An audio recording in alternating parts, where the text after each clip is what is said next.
The first time I heard the broadcast, I thought it was static. It was late at night, and I was driving alone on Interstate 49, cutting through Arkansas toward Texas. The car radio was on, but no station was tuned in. Just that monotonous hiss that fills the silence of a solo driver. The sky was dark, moonless, and the deserted road seemed to stretch on forever. My gas tank was half empty, and I still had a few hours until my next stop. That's when it happened. The static on the radio changed. At first, I thought it was interference, but then a sound came, a whisper, faint, drawn out, as if it were coming from far, far away. My chest tightened. I turned the radio knob, trying to adjust the signal, but the voice continued, slowly growing louder. "Help, please, someone, find me." My hands tightened on the steering wheel. I glanced quickly at the radio's digital display. It showed no frequency, just a blinking number, 333.3. That didn't make sense. There was no radio station on that frequency. A shiver ran down my spine. The voice continued, "I'm here, please, hear me." It was a woman. Her voice was broken, as if the transmission was being pulled and dragged by the wind. I slowed the car. My heart was pounding. I was in the middle of nowhere. There were no nearby towns, no radio towers that I could tell. So where was this coming from? The static grew louder, and then the voice screamed, "Don't look back." My blood ran cold. My first instinct was exactly that, to look in the rearview mirror. And that's when I saw it.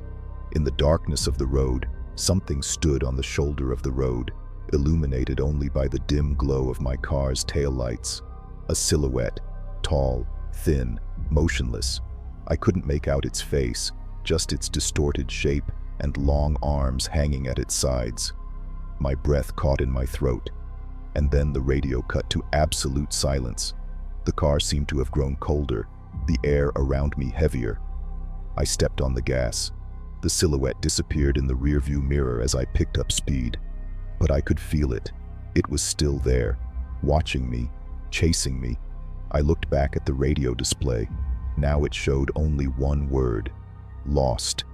I drove on for several miles, trying to ignore the feeling that something was wrong. The radio remained silent. My hands were sweating on the steering wheel, and I needed a gas station, a town, anything that would make me feel less alone on this endless road. Finally, I saw a sign ahead, indicating a small gas station 2 miles away. I breathed a sigh of relief, but then the radio turned on by itself. The static returned, intense, almost deafening. And then, the voice came. This time, it wasn't a whisper. It was a scream.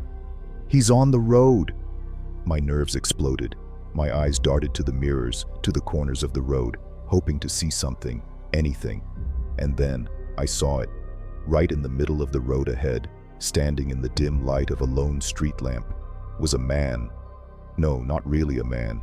He was too tall, too thin. His arms hung at his sides unnaturally, as if they had no bones. His face, it wasn't there. It was just a smooth, dark surface, like a solid shadow. My feet instinctively slammed on the brakes, but I was going too fast. The car slid across the wet asphalt, and I tried to swerve. The tires screamed against the ground. The thing didn't even move. For a second, I thought I was going to run him over, but when my car passed where he was, there was only emptiness. Nothing. The engine coughed, sputtered, and died. Silence fell over everything. My fingers trembled as I turned the key in the ignition, trying to start the car again. Nothing. Then the radio crackled. The voice came back. "He's closer now." My eyes widened. The rearview mirror. I didn't want to look, but I did. And there he was, the still silhouette, outside the passenger window. My breath caught. Then the streetlight flickered, and he was gone. The engine roared to life on its own. I didn't think twice. I stepped on the gas and sped away, leaving the road behind. But I knew it wasn't over. I could still hear the whispers on the radio, and I knew that somewhere in the darkness, he was still following me. My fingers tightened on the steering wheel as if my life depended on it. Maybe it did. The car was hurtling down the dark highway, the speedometer reading well above the speed limit. But I didn't dare slow down. The radio was still crackling. I wanted to turn it off, but something told me that if I did, the thing on the road would catch up with me. With every mile I drove, the feeling that I wasn't alone grew stronger. My back was clammy with cold sweat, and my heart was pounding like a drum inside my chest. The gas station appeared on the horizon like a beacon in the darkness, small, lonely, with a sign flashing intermittently. The name, Last Stop Gas. The name made me swallow hard. I slowed down and parked next to a gas pump. The engine was still humming softly, as if it was as eager as I was to get going, but I needed a moment. I closed my eyes, trying to catch my breath. That's when I realized it. The radio was dead. I opened my eyes quickly. The dashboard display now showed a message that shouldn't have been there. He's gone. My spine froze. I looked around. The road behind me was empty. No silhouettes, no shadows.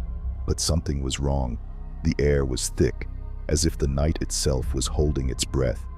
I stepped out of the car with hesitant steps.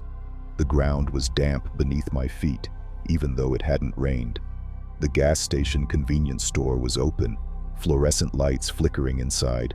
I walked up to the entrance, the doorbell jingling in an oddly muffled tone. The place was empty, no clerks behind the counter, no customers at the shelves. There was only an old radio sitting on the counter, and it was on. The same static, the same hiss. My stomach churned. Slowly, I moved closer. The sound grew louder, and then the voice came back. He's here. My breath hitched. The mirror next to the shelf reflected something behind me. I didn't want to look, but my eyes were drawn to it. And then I saw it. The thing was standing in the middle of the store. It wasn't a shadow. It wasn't a man. It was something wrong. Too tall, too thin, as if it had been stretched by forces that didn't belong in this world. Its skin looked dark and wet, and its face, it wasn't a face, just a void, a space where a face should be. The radio crackled again. The voice grew fainter. Run! I turned so fast I almost tripped. My feet slipped on the floor. My hands smacked against a shelf full of snacks that spilled across the floor. The thing moved, but not in the way it was supposed to. It was as if the space around it was bending, as if time didn't apply to it. Before I could reach the door, the lights flickered. Everything went black. The radio went silent. Then came the noise, the sound of something scraping on the floor. My body froze. I could feel it getting closer. Then a dim light flickered for a moment, and I saw something worse. In the reflection of the store's glass window, I was still there, but my mouth was open, as if I were screaming. But I wasn't screaming. My heart almost stopped, and then it all started again. The radio crackled again. The voice came back, but this time she wasn't asking for help. She was laughing, and behind me, the thing laughed too, but it wasn't a human sound. It was the sound of something that shouldn't exist. I ran without looking back. The store door slammed shut as I stepped out, and I stumbled as I reached my car. My hands shook as I tried to open the door, my eyes watering with sheer panic. Behind me, the radio was still blaring. The car's engine finally started, and I stepped on the gas. The gas station was behind me, but I knew it wasn't over. In the rearview mirror, the radio still showed a message. Frequency updated, and then the radio turned on by itself, and a new voice whispered, "Now, you're the one who's lost." I've never liked elevators. I've always preferred the stairs, even if it meant climbing several floors. Something about those cramped metal boxes always made me uncomfortable. The eerie silence, the faint creaking of the cables, the idea of being trapped between floors with no real way out. But that night, I had no choice, and it was the worst decision of my life. I had just gotten off work, exhausted after an overtime shift that seemed to never end. The building was practically empty, except for the security guard at the front desk. who was no longer paying attention to the cameras. I grabbed my bag, slung it over my shoulder, and headed for the elevator. The clock on the wall read 11:43 p.m. I would normally have taken the stairs, but my office was on the 15th floor, and my energy was already drained. So I pressed the button and waited. The digital display above the door showed the floors slowly descending. 8, 6, 3, 1. With a ding, the doors opened. The interior looked normal. Cold fluorescent lights illuminated the small space, the mirrors reflecting my tired expression. I sighed, stepped inside, and pressed the button for the ground floor. The doors closed. The elevator began its descent. 14, 13, 12. Then, something happened. The number 11 blinked, and the elevator stopped. There was absolute silence. I frowned, waiting for the doors to open, but nothing happened. The digital display blinked for a moment, and then something that made me freeze. The ground floor button went out, and a new button appeared. A button that had never been there before. Basement -2. I didn't know what that meant. The building only had one basement, where the garage was. There was no basement -2. My skin crawled. I thought about pressing another button, but before I could react, the elevator moved on its own, and it wasn't going down slowly. The cabin was plummeting at high speed. My stomach churned, and I held on to the sidebars as the sound of cables whirred around me. My ears popped from the pressure. The panel flashed chaotically, the numbers jumbled, and then everything stopped. The impact threw me against the wall of the elevator. The silence was so sudden that my ears rang. The lights flickered. The number on the panel now showed only one thing: -2. I swallowed hard. The elevator had stopped, but the doors didn't open. I stood there, waiting, trying to understand what was happening. My chest was rising and falling rapidly, and my mind was screaming at me not to leave. But then, I heard a sound, something scraping outside. My muscles locked. The noise was low, uneven, like fingernails scraping against metal. And then, the sound changed.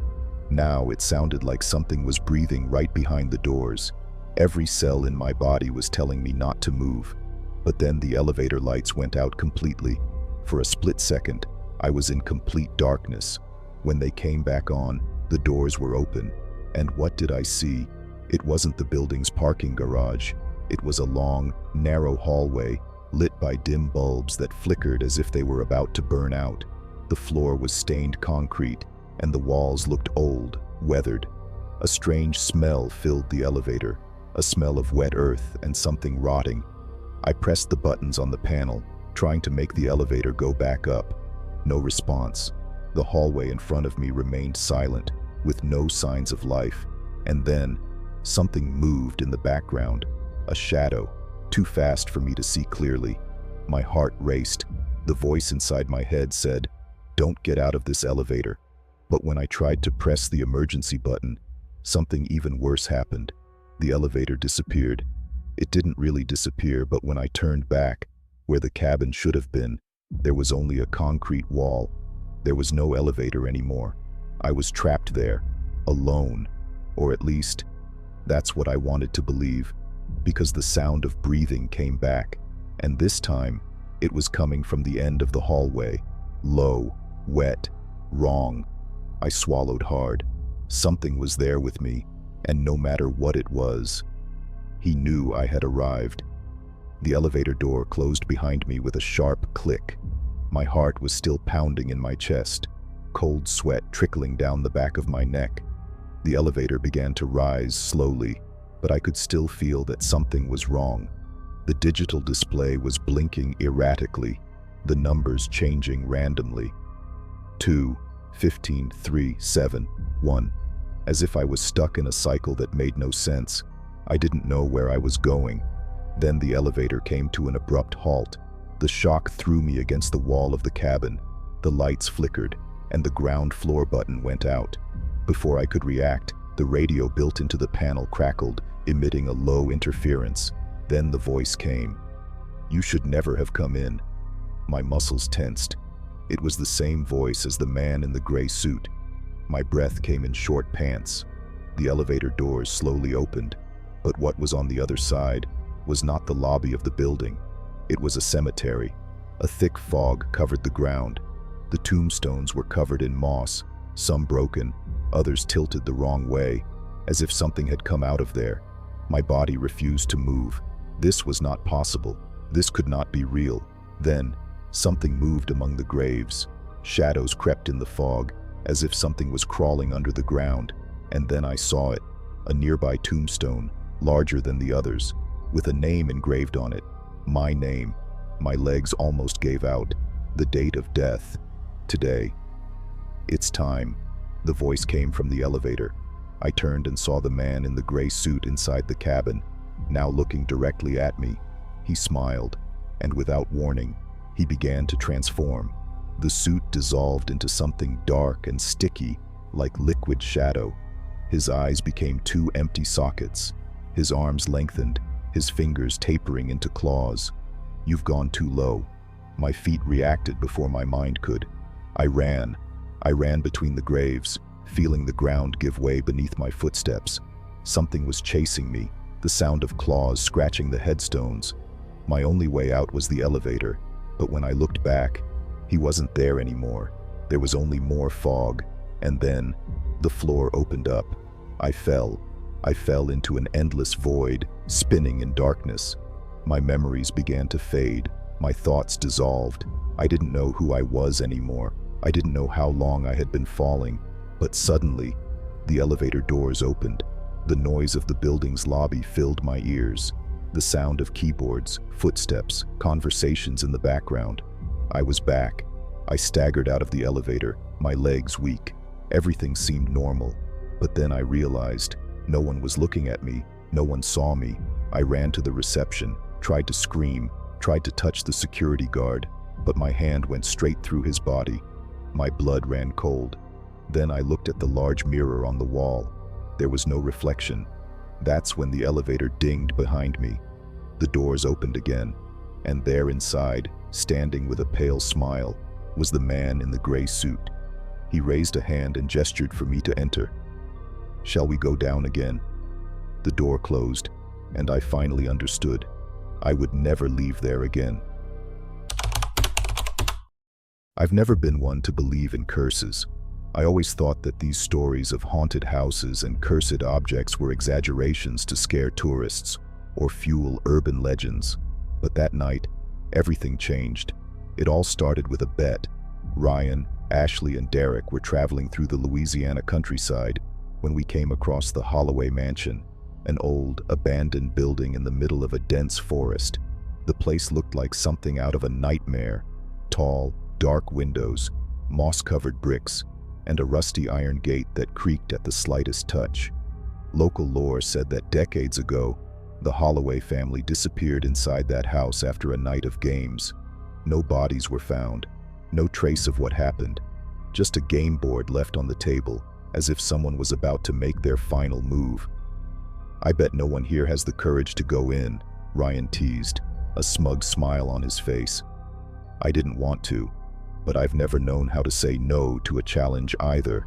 The gate creaked open with an agonizing squeak, and we walked along the leaf-strewn path to the mansion's entrance. The door was unlocked. The interior was dark and quiet, the air heavy with the smell of rotting wood and dust. Our flashlights illuminated the linen-covered furniture and the crooked paintings on the walls, depicting faces whose eyes seemed to follow us. And then we saw it. In the center of the main room, on an old table, sat a game board. But it was no ordinary board. The pieces were neatly arranged, as if someone had just interrupted a game. The dice sat in the middle of the board, ready to be rolled, and at the top, an inscription engraved in gold letters gleamed in the light of our flashlights. "Play for your life." "This is amazing," Derek whispered, pulling up a chair. "It's just a game," Ashley said, picking up a piece. My spine tingled. "We shouldn't touch that." But Ryan was already picking up the dice. "Relax, man. It's just a game." He rolled the dice, and the board lit up on its own. The air in the room grew heavy, as if something invisible had been awakened. The chandelier swayed slightly above us, and then, without anyone touching it, the first pawn moved on its own. The game had begun, and now we couldn't stop. The first challenge. The letters on the board glowed, forming words that hadn't been there before. The door closes, the game begins. One wrong move, and you'll never leave again. The floor shook slightly.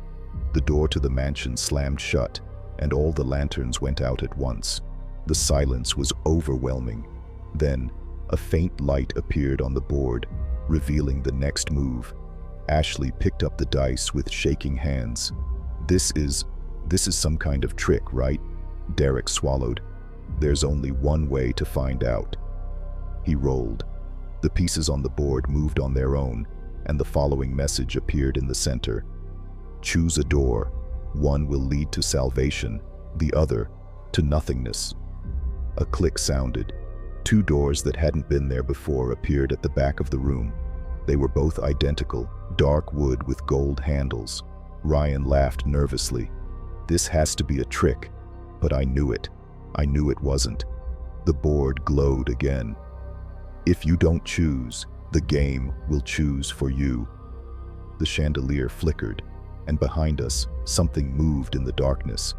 Time was running out, and now there was only one choice. The light from the board pulsed like a dark heart. Two doors. One would lead to salvation, the other to nothing. No one moved. Fear kept us frozen, our eyes flickering between the identical doors and the glowing board. Then we heard it. Behind us, a low, wet sound. Something was dragging itself across the wooden floor. I turned slowly. In the darkness of the room, a tall, shapeless shadow appeared. Its arms stretched out, its fingers slender and brushing the floor. It had no face, just a void where its eyes should be. The thing saw us. Ryan swallowed hard. We need to get out of here, now. Ashley was the first to act. She ran to one of the doors and grabbed the handle. The board screamed. The sound was deafening, as if 1,000 voices had screamed at once. The door Ashley had chosen disappeared before our eyes. A second later, she too was gone. There was no scream. There was no sound. She was simply gone. I froze. Ryan ran over to where Ashley stood and touched the empty space. His face went pale. She's gone. The board flashed again. One wrong choice.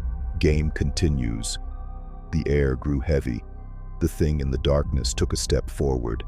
"Let's get out of here," Derek shouted, grabbing my shirt and pulling me toward the only remaining door. With no other option, we ran. The door creaked open, revealing a new room. But it wasn't the exit. It was another part of the game. The second challenge. The room was huge, with a dark marble floor and worn columns that looked like they were about to collapse. In the center was a giant chessboard, and then more words appeared in the air. To advance, move like pieces in the game. One wrong step, and you will not have another chance. Derek ran a hand over his face. This can't be happening. Ryan looked at the floor, trying to make sense of the rules. If it's like a chessboard, maybe we can only move according to the pieces. The shadow in the previous room moved. It couldn't go in there yet, but time was running out. "I'll go first," Ryan said. He stepped forward, mimicking the movement of a chess knight. Nothing happened. Derek followed, moving like a bishop. I took a deep breath and mimicked a pawn. The board glowed. We were doing it right. We followed the rules, moving cautiously. Each step brought us closer to a door at the end of the room. But Ryan missed the move, and then the floor beneath him opened up. He tried to hold on, but something pulled him down. I'll never forget the look on his face as he disappeared into the abyss. He didn't scream. He just disappeared. The board glowed. One wrong choice. Game continues. My lungs were on fire. Derek and I made our way to the last safe space. The door was inches away. "Go!" he yelled, pushing me first. I stepped through the door, and then I heard the sound of the board. He missed. I turned in time to see the void swallow Derek. The door slammed shut, and then I was alone. The last move. The environment around me changed. Now I was back in the first room. The board glowed on the table, waiting for my final move. But now, there was only one piece in the game. Mine. The voice echoed around me. Play. My fingers trembled as I held the dice. I rolled.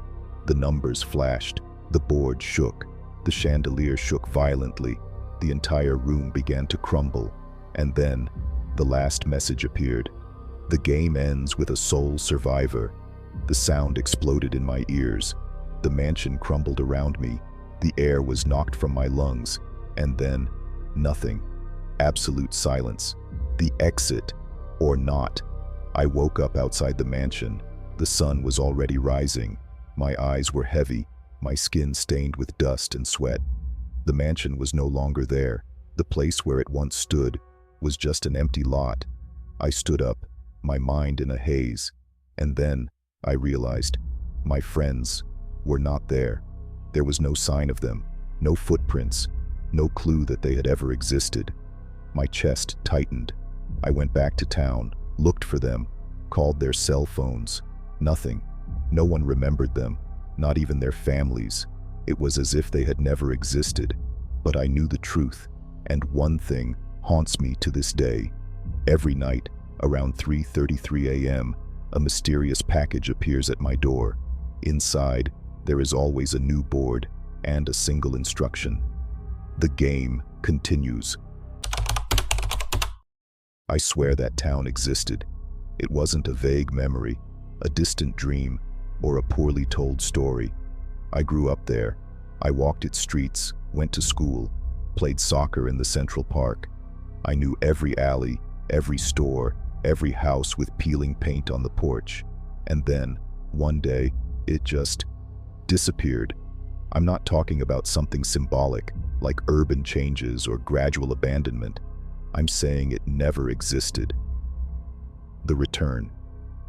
My name is Jake, and it all started when I came home after years away. I had left my hometown of Willow Creek when I was 18, right after my parents died in a car accident. I never had a reason to go back. But then, I received a letter. Yes, a letter. In the 21st century. The envelope had no return address, just my name written in a handwriting that seemed strangely familiar to me. Inside, a single sentence. You need to come back before it's too late. Below the sentence, a date. Today. I shivered when I read it. I hadn't spoken to anyone in town in years. Who had sent me this? And too late for what? Curiosity got the better of me. I got in my car and drove for hours to where Willow Creek was supposed to be. But when I got there was nothing. Nothing but dense forest and a dirt road that ended in the middle of nowhere. I slammed on the brakes, my heart racing. I looked at the GPS. The screen showed a large empty space with no name, no registered roads. That didn't make sense. I got out of the car, the cold wind biting my skin. I walked to where there should have been a gas station at the entrance to town, but there were only trees. My chest tightened. Willow Creek was gone. Or worse, Willow Creek never existed. The broken memories. I stood there trying to process what I was seeing. I picked up my phone and called Derek, my childhood best friend. Hello? His voice sounded hesitant. Derek, it's me, Jake. Dude, I need to ask you something. Do you remember Willow Creek? There was a long pause. What? Willow Creek, our town. We grew up there. Derek laughed nervously. Jake, what are you talking about? We've never lived anywhere with that name. My blood ran cold. That's not funny. I'm here now, or at least where the town should be, but it's gone. The silence on the other end was worse than any answer he could give. Then he mumbled something that made my stomach sink. Jake, I think you're remembering a place that never existed. My breath caught. No, that's wrong. I remember everything. Our school, the ice cream shop on Main Street, the fall festival. You were there too. I've never been to that place, Jake, and neither have you. The phone started to buzz. Jake, get out of there. Now. And then the line dropped. Jaw clenched. I tried to call again, but this time it only gave a non-existent number. My hands were shaking. This was impossible. Willow Creek was real, and I was going to prove it. So I walked into the woods, and that's when everything got worse. The beginning of the end. The woods were thick, the branches curling like fingers trying to grab me. Every step I took felt wrong, like I was trespassing on a place that didn't want to be discovered. The cold breeze grew stronger. The smell of wet earth was replaced by something wrong, a metallic, stale smell. I kept walking, and then I saw it. The first thing I noticed was a sign lying on the ground, covered in moss. Clearing the dirt, my heart nearly stopped. It was the sign for the entrance to town. Welcome to Willow Creek. My body went cold. I was about to scream in relief, but something stopped me. There was something behind the sign. Names engraved, and among them, at the bottom of the list, was mine. A chill ran down my spine. I had to get out of here. I turned to go back to the car, and the road was gone. The forest now surrounded me on all sides. Panic set in, and then something moved among the trees. Something tall, thin, its silhouette blurred in the fog. I wanted to run, but my feet felt stuck to the ground. The thing took a step forward. The dim moonlight illuminated a face that made my brain short-circuit. It was me, but not exactly. The face was familiar, but the eyes were wrong. Empty, unlit. My doppelganger smiled, then it whispered a single sentence. Welcome back. The darkness swallowed me. The darkness around me wasn't normal. It was thick, like I'd fallen into a place that shouldn't exist. My lungs burned, my mind struggling to comprehend what had just happened. But then, my eyes adjusted, and I realized I was back. Willow Creek was there. The town sign glowed in the distance. The streetlights lit up the main street. I recognized everything: the diner on the corner, the school at the top of the hill, the convenience store where I'd bought candy as a kid. But something was wrong.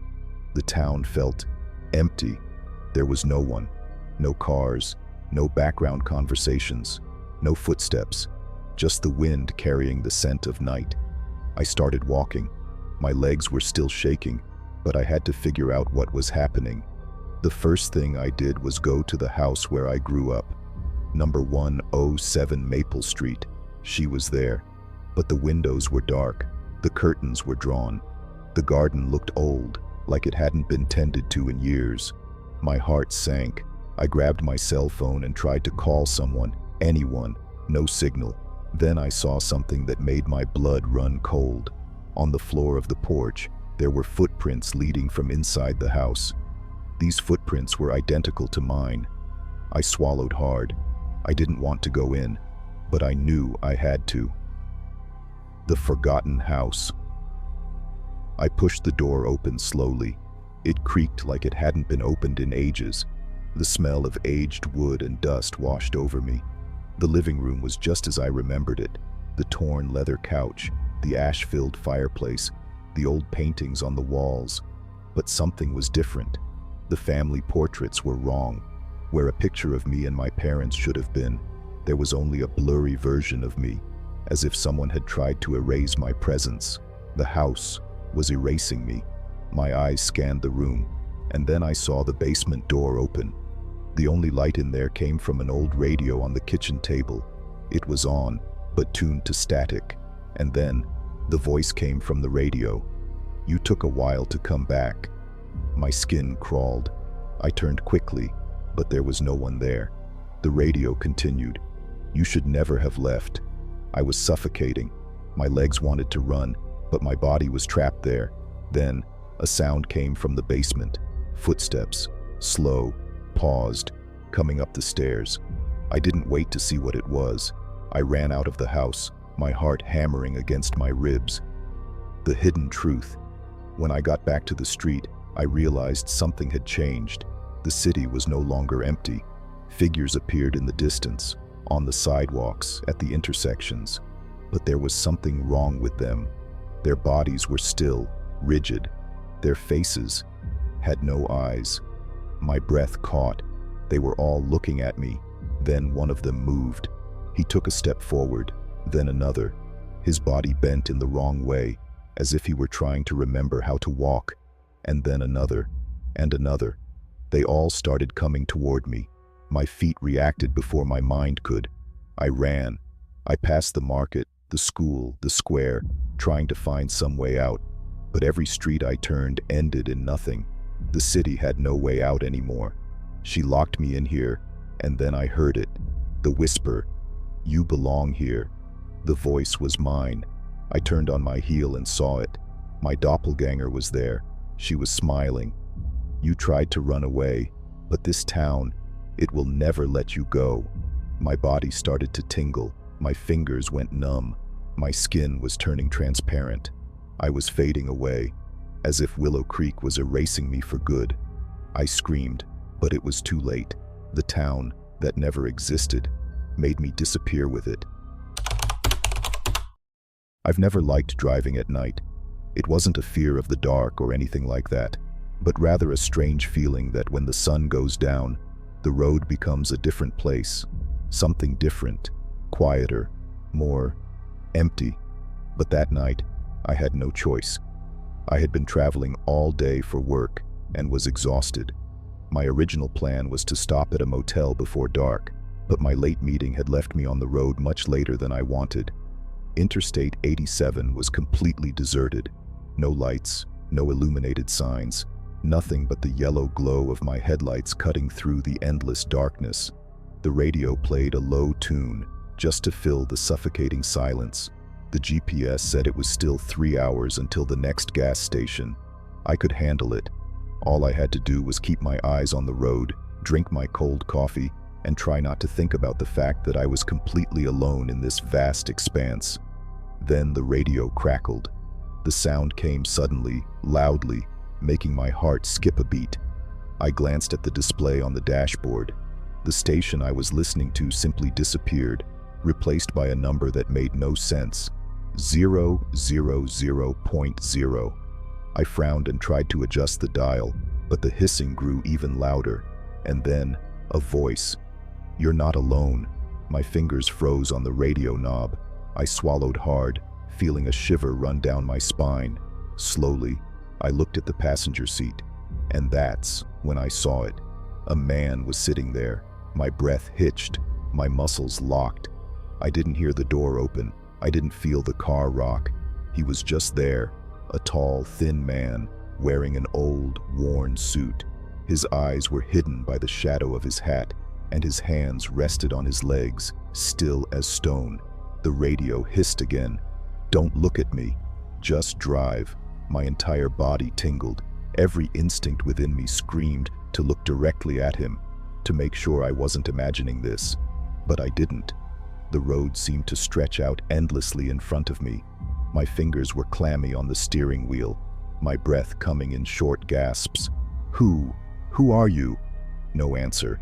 The radio was still emitting static, but now, in the background, there were whispers, faint, distant, and then I heard something that made my stomach sink. "You've been down this road before." Sweat trickled down my forehead. "What do you mean by that?" The man didn't move, but in the reflection in the passenger window, I saw it. His face wasn't there. There were no eyes, no nose, no mouth, just a deep, black void. My hands gripped the steering wheel tightly.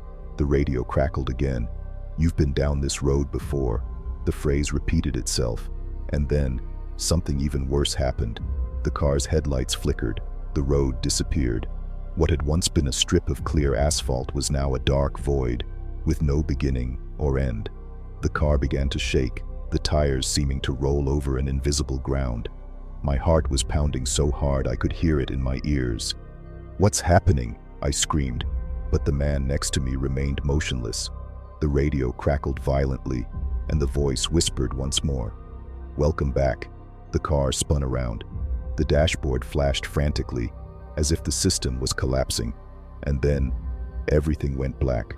I couldn't feel the car anymore. I couldn't feel the ground anymore.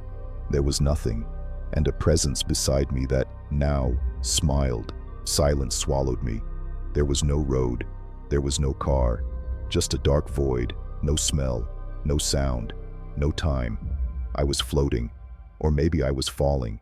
My mind refused to accept what was happening. My body felt frozen, like I was trapped in a nightmare I couldn't wake up from. Then the static returned. Low, whispering, like a thread of electricity running through the air around me.